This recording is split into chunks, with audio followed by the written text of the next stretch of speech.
Donc les informations nécessaires pour les alcynes, chacun des deux carbones est hybridé sp, sp, voilà, est hybridé sp. Pourquoi? Parce que l'angle de liaison est égal à 180 degrés. Bien sûr, ce sont des informations nécessaires de l'atomistique. Et bien, concernant les trois liaisons, la liaison centrale, elle s'appelle une liaison sigma. Il s'agit d'un recouvrement axial entre les orbitales atomiques. Par contre, les deux autres liaisons, ce sont des liaisons pi qui résultent d'un recouvrement latéral des orbitales atomiques. Et bien, la liaison sigma est beaucoup plus fort car le recouvrement axial est beaucoup plus fort que le recouvrement latéral. Donc, pour cette raison, dans les déplacements des électrons, les électrons pi, ce sont des électrons délocalisés, très faciles à se déplacer, contrairement aux électrons sigma. Donc voilà, c'est tout ce qu'il faut retenir au niveau des alcynes. Donc il existe deux types des alcynes. Le premier s'appelle un alcyne vrai, et le deuxième s'appelle un alcyne disubstitué. Donc qu'est-ce que c'est qu'un alcyne vrai et qu'est-ce que c'est qu'un alcyne disubstitué? Donc pour l'alcène vrai, c'est un alcène, il s'appelle également un alcène terminal, car il se trouve toujours, la triple liaison, il se trouve toujours au bout de la chaîne. Donc au bout de la chaîne, par exemple, si j'ai une chaîne carbonée très longue, comme ça, toujours l'alcène se trouve au bout de cette chaîne, c'est-à-dire un alcyne terminal. Donc c'est la triple liaison qui termine la chaîne carbonée.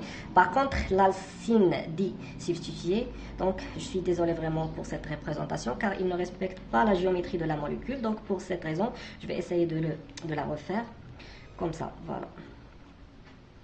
Donc voilà, car les alcynes, ce sont des éléments hybridés sp et l'angle de liaison est égal à 180. Par contre, l'alcyne disubstitué, elle est comme ça. La triple liaison, tout simplement, se trouve entre deux substituants. Par exemple, le R ici est un CH3, est un C2H5, est un C3H7, par exemple. Donc, voilà. C'est ça ce qu'on appelle les alcynes disubstituées, car elle est, par exemple, entourée par deux substituants. Donc, ce n'est pas obligatoirement que les deux substitutions soient identiques, mais je peux choisir n'importe quelle substitution. L'essentiel, c'est que la triple liaison ne se trouve pas à la terminaison de la chaîne carbonée. La préparation industrielle des alcynes. Donc, dans une première étape, le carbonate de calcium, c'est le constituant principal du calcaire, est chauffé à 900 degrés. Il se décompose pour donner de l'oxyde de calcium, CaO, plus le dioxyde de carbone qui se dégage à l'état gazeux. Et bien, à 900 degrés, la réaction peut être considérée comme une réaction totale. Dans une seconde étape, l'oxyde de calcium est réduit à 2500 degrés pour me donner le carbure de calcium, CaC2, ce qu'on appelle le carbure de calcium, plus le monoxyde de carbone. D'accord? Donc ça, il s'appelle le chaud vif plus le coke. Et bien puis le carbure de calcium s'hydrolyse très facilement en acétylène ou ethine selon la réaction suivante. Donc ici c'est le carbure de calcium plus 2 molécules d'H2O.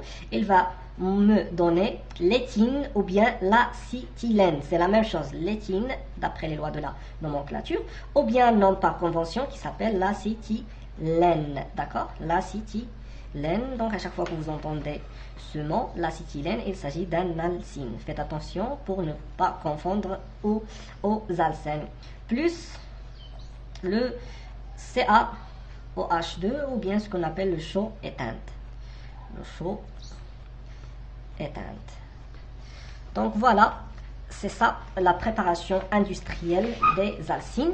Donc je vais essayer de bien détailler chaque réaction. Donc la première, CaCO3. Donc nous avons ici CaCO3.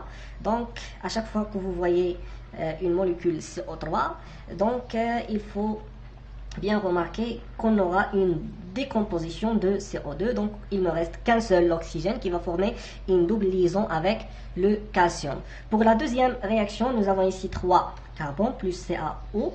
Et ben le calcium il est capable de former 2 liaisons, ce qui explique qu'il va former une liaison avec 2 carbone. Et ben il me reste un oxygène ici et 2 carbones ici qui me donnait le monoxyde de carbone. Je pense que c'est très facile. Et pour la dernière réaction, nous avons ici le CaC2, le carbure de calcium, qui va réagir avec 2 molécules d'H2O pour me donner un acide. Et bien, comment? Tout simplement, c'est parce que ici nous avons 2 carbone, donc rupture de cette liaison, donc il ne reste que 2 carbones qui vont former entre eux une triple liaison, et puis le H2O va donner 2 hydrogènes pour former l'éthylène ou bien l'acétylène. La réaction de double déshydrohalogénation des halogénures d'alkyle. Donc, à chaque fois qu'on ne connaît pas un mot, on peut décortiquer le mot en 2 parties. Donc, qu'est-ce que ça veut dire double? Donc, double. Déshydro, D c'est un préfixe de contraire, ou bien des plutôt, c'est un préfixe de contraire. Et hydro, ça vient de l'hydrogène, c'est-à-dire élimination de l'hydrogène. Halogénation, c'est-à-dire élimination d'un hydrogène et d'un halogène. Des halogénures, qu'est-ce que ça veut dire un halogénure? Ce sont des composés organiques liés avec un halogène. Les halogènes sont très connus, le fluor, le brome, l'iode, etc. Donc, d'alkyle, c'est ça qui s'appelle l'alkyle. Eh bien, c'est une réaction très facile dans laquelle on utilise une base. Donc, à chaque fois qu'on entend le mot base, c'est-à-dire la capacité à capter des protons. Donc, cette base va attaquer ce proton-là. Et voilà, la liaison de l'hydrogène va tomber à ce niveau-là pour former la première liaison pi. La deuxième base va attaquer ce proton et la liaison va tomber ici pour former la deuxième liaison pi, et le résultat sera comme suit. Et bien sûr, lorsque la liaison CH va tomber à ce niveau-là, ce carbone-là, elle est incapable de former 5 liaisons. Pour cette raison, elle va éliminer, et c'est ça la notion de l'élimination, elle va éliminer un halogène à ce niveau-là, et elle va également éliminer un halogène à ce niveau-là. Pourquoi? Parce que ce carbone, il est incapable de former 5 liaisons, et le résultat sera comme suit. C'est une réaction très facile, donc comme ça. Bien sûr, c'est une réaction très facile pour moi, car j'ai l'habitude de la faire pour vous. À chaque fois, à force de forger, on devient des forgerons. Donc, plus de pH, nous aurons la formation de 2 nouvelles liaisons base et hydrogène, et plus le dégagement de 2x moins. Donc, c'est ça la réaction de l'élimination d'un hydrogène et d'un halogène. Donc, je vais essayer de vous donner un exemple. Tout simplement, c'est Cl, CH3, C2, H5. Donc, si j'utilise HO-, bien sûr, peut-être ici en excès, ou bien de équivalent, c'est-à-dire de base. Donc, le résultat sera comme suit. Donc, puisqu'en excès, j'aurai 2 ions HO- qui vont attaquer, donc chaque HO- va attaquer un hydrogène pour former une liaison pi, comme ça. Donc, le résultat sera comme suit: un CH3 lié avec un carbone, et puis C2, C2H5. Déshydrohalogénation. Dés, c'est un préfixe de contraire. Hydro, c'est l'ajout de l'hydrogène. Halogénation, c'est l'ajout d'un halogène. Et bien, le contraire de l'ajout, c'est l'élimination. Et donc, déshydrohalogénation, c'est l'élimination d'un hydrogène et d'un halogène. Des halogénures, cette fois, donc dans la séance précédente, on a vu les halogénures d'alcanes, mais cette fois, on va voir les halogénures d'alcène. Eh bien, qu'est-ce que c'est qu'un halogénure d'alcène? C'est un halogène X lié avec un alcène, tout simplement. Donc, une base capable de capter un proton, il va attaquer ce hydrogène, puis la liaison va tomber ici, et donc ce carbone-là, il est incapable de former plus de 1, 2, 3, 4 liaisons, donc il va éliminer le X, et donc le résultat sera comme suit. Voilà, c'est R2. Donc pour compléter cette réaction, je vais essayer de vous donner un exemple. C'est CH3 I. Cette fois on utilise l'iode. C3H7. On va utiliser une base comme le NaOH. Donc ici nous avons le NaOH. Bien sûr le sodium est moins électronégatif, ce qui explique l'apparition d'une charge positive. Le oxygène, ou bien l'oxygène, il est beaucoup plus électronégatif, il va se charger négativement pour arracher ce proton là. Cette liaison va tomber ici pour provoquer le déplacement ou bien l'élimination de monsieur l'iode. Bien, c'est ça la réaction. C'est CH3 plus H12O, donc OH- plus H va nous donner H12O plus NaI. Donc l'iodure de sodium. Donc addition d'un hydracide sur les alcynes. Donc je vais passer directement par le mécanisme réactionnel. Donc comme vous voyez ici, nous avons des électrons pi qui sont très faibles et capables de se déplacer facilement pour attaquer un électrophile. Donc l'électrophile ici, nous avons une différence d'électronégativité entre l'hydrogène et l'halogène, ce qui explique l'apparition d'une charge négative sur le X et d'une charge positive sur le H. Bien sûr, les électrons vont attaquer la charge positive. Pourquoi? Car ce sont des électrons, et les électrons chargés négativement. Et puis, bien sûr, pour former un carbocation beaucoup plus stable, donc il faut que notre hydrogène sera lié au carbone le moins substitué. Bien, pourquoi?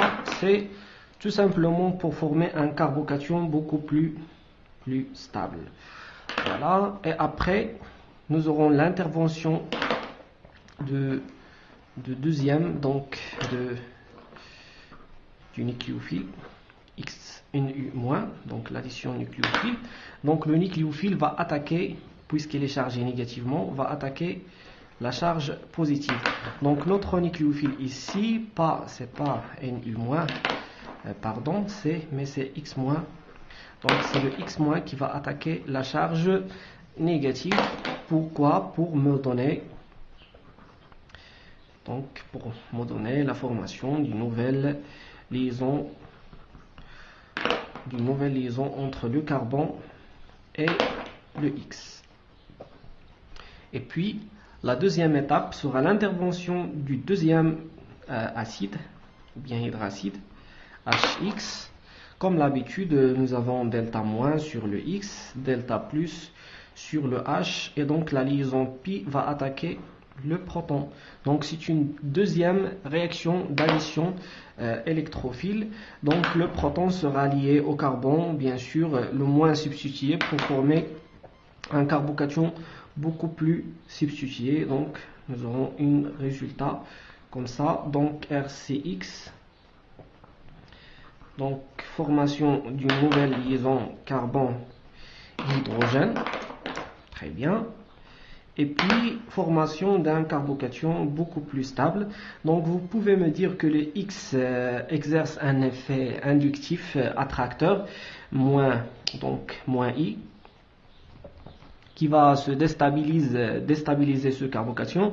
Donc n'oubliez pas que tous les halogènes possèdent 3 doublets électroniques qui vont stabiliser le carbocation par un effet mésomère plus M qui est le plus fort par rapport à l'effet inductif. Et donc pour cette raison le X- va attaquer encore une fois le carbone le plus substitué, donc pour obtenir à la fin CX, formation d'une autre liaison CX, et voilà CH3.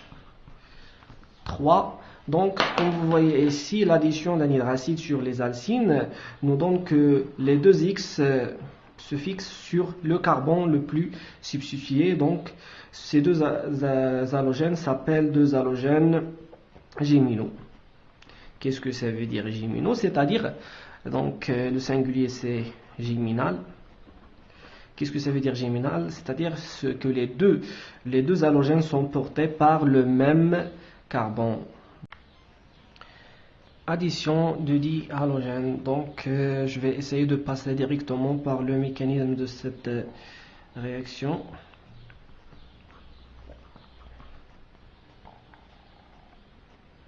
Donc X. Donc le mécanisme de cette réaction est très intéressant.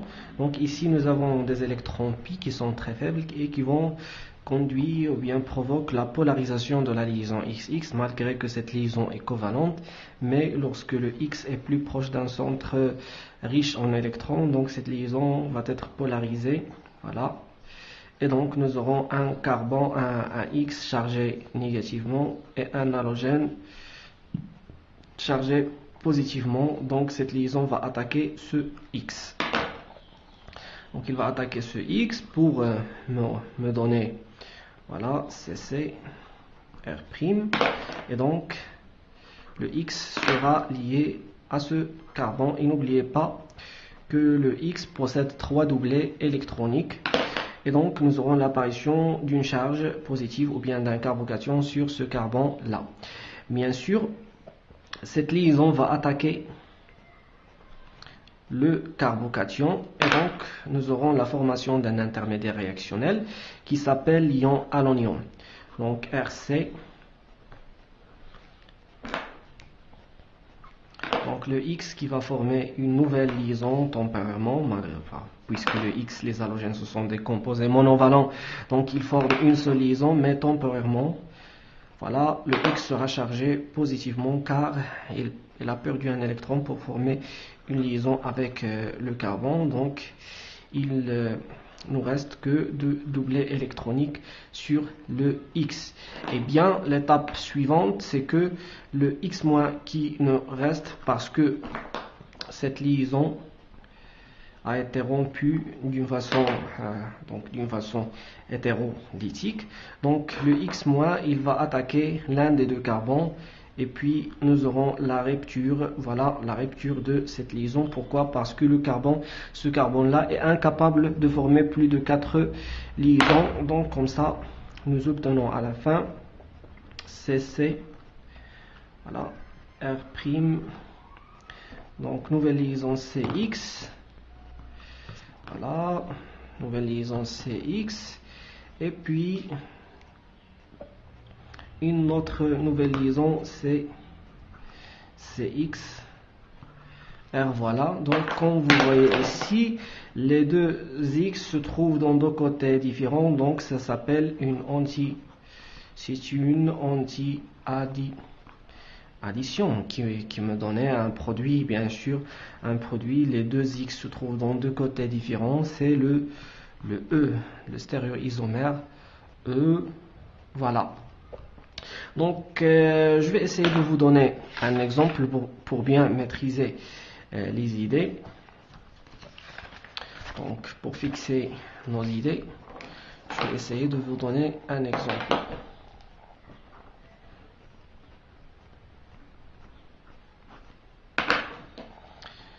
Donc prenons par exemple un CC, CH3, H, C2H5, voilà, fini, plus X2. Donc comme vous voyez ici, c'est une anti-addition, ce qui explique qu'obligatoirement je devais trouver les deux X, donc plus Cl2, donc je remplace le X par un élément qui appartient à la famille des halogènes par un chlore. Donc voilà, c'est la conformation anti, ou bien le stéréoisomère anti. Donc phényl C2H5 H CH3. Et comme vous voyez ici, j'ai des carbones asymétriques. Donc je devais déterminer la configuration absolue de chaque carbone asymétrique. Donc le chlore qui va porter le numéro 1, ce carbone là le 2, et le phényl qui va porter le numéro 3. Donc voilà, donc 1, 2, 3, celui-là 4.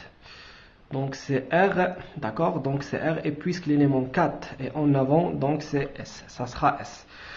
Pour le deuxième carbone, donc le chlore 1, celui-là le 2, et celui-là le 3, et l'hydrogène numéro 4, donc c'est R, et puisque l'hydrogène est en arrière, donc ça sera R, donc SR. Donc comme vous voyez ici, ça c'est un composé chiral, c'est-à-dire qu'il est non superposable par rapport à son image. Donc je devais trouver le deuxième énantiomère. Donc le deuxième énantiomère sera comme suit. Voilà, donc vous voyez, la méthode est très simple. Je devais inverser la position des deux chlores. Donc voilà, phényl C2H5 H CH3, et ici j'ai deux carbones asymétriques, donc vous pouvez déterminer également la configuration absolue. Donc ça sera RS puisque les positions des chlores sont inversées. Donc voilà 50% de ce composé là, c'est-à-dire 50% de l'énantiomère SR et 50% de l'énantiomère RS. Voilà ce qui s'appelle un mélange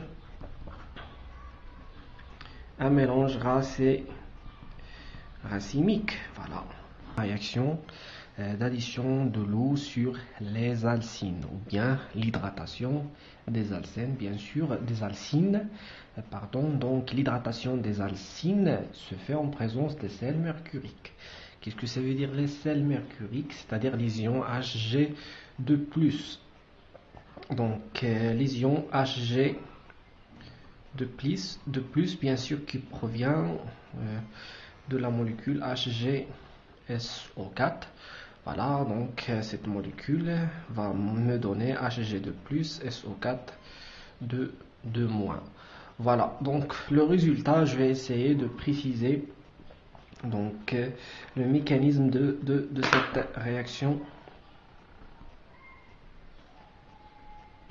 Donc le mécanisme de la réaction d'hydratation.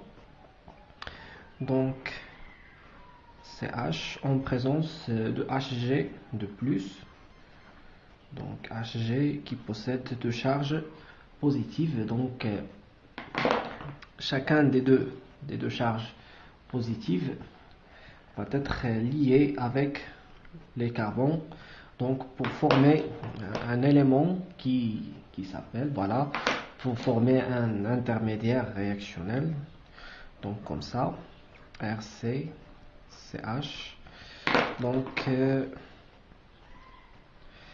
dans lequel le Hg va former deux liaisons, bien sûr, avec les deux carbones. Et donc ici, la rupture de la liaison Pi comme ça, et la formation de la liaison CHG comme ça.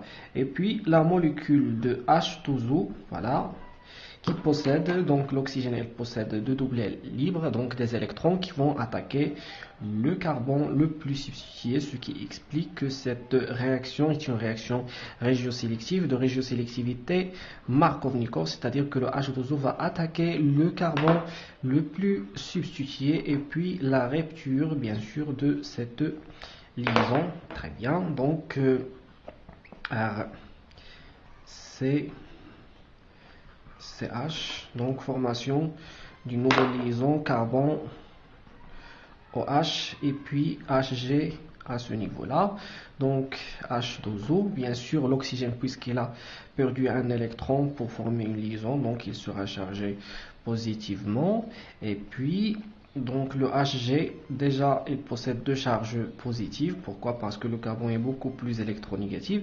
Donc il nous reste qu'une charge positive au niveau de Hg. Donc pourquoi le Hg se trouve en position anti par rapport à H2O?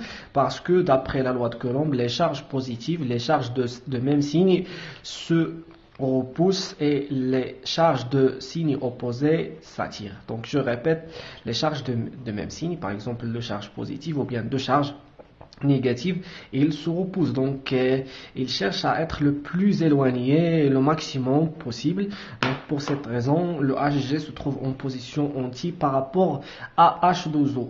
Et puis bien sûr, donc le H2O va libérer un proton. Pourquoi? Pour neutraliser la charge sur l'oxygène. Et comme ça, donc je peux trouver CH, la formation du premier groupement OH, donc, et puis le Hg comme ça. Donc disparition de la charge positive, ce qui explique que le OH et le Hg se trouvent dans deux positions signes. Très bien, donc Hg plus, et voilà l'étape suivante. Donc l'étape suivante, c'est que donc libération d'un proton H+.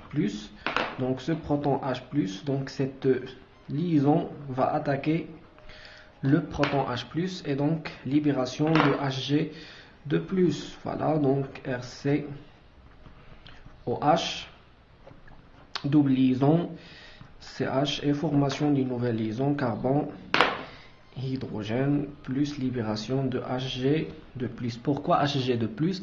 Car il possède déjà une charge positive et il perd une deuxième fois une autre charge, donc ce qui explique l'apparition de deux charges positives. Et puis ce composé là, comme vous voyez, d'après le chapitre des effets électroniques mésomères, donc nous avons un système conjugué n sigma pi.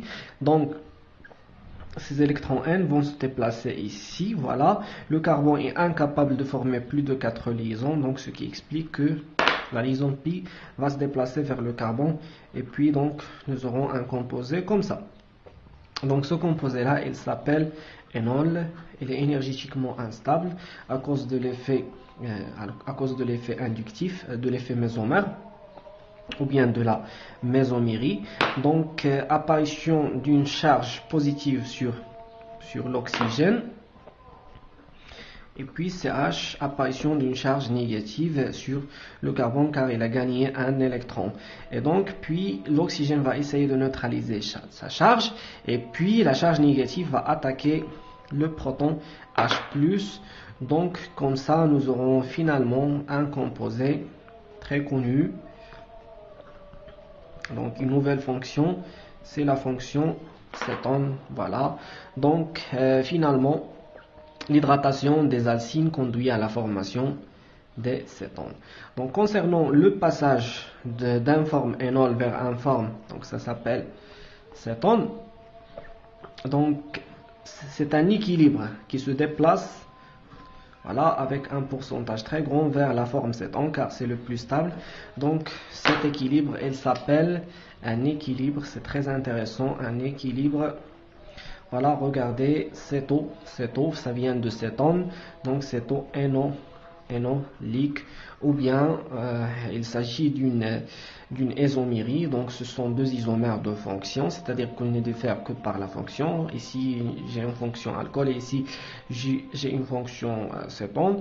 C'est ce qu'on appelle, c'est un cas particulier de l'isomérie de fonction, c'est ce qu'on appelle la tautomérie.